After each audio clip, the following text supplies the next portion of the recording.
safety mode ang mga bida ng maaksyong Incognito. Malapit na kasi ang kanilang last mission para sa kanilang finale. Nasa frontline na balitang yan si News 5 digital producer Von Belinario.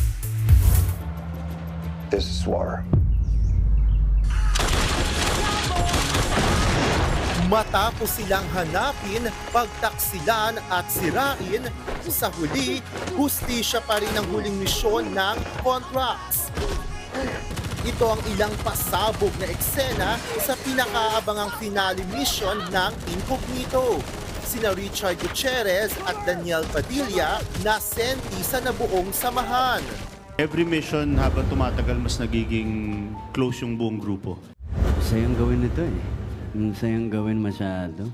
Dahil hindi siya naging madali. Kaya mas masarap yung tagumpay sa dulo eh.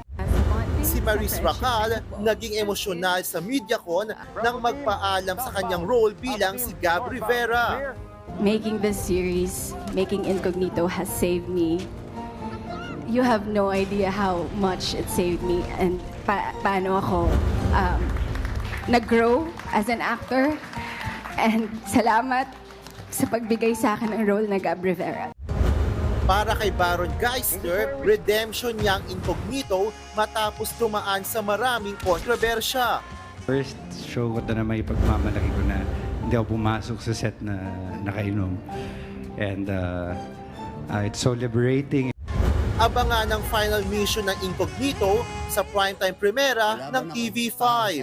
Nagbabalita mula sa frontline. Von Belinario, News 5. Mga kapatid, Jania Lipon po, laging maging updated sa latest sa entertainment and lifestyle para maging una sa balitaan. Bisitahin at mag-subscribe na sa social media pages ng News 5.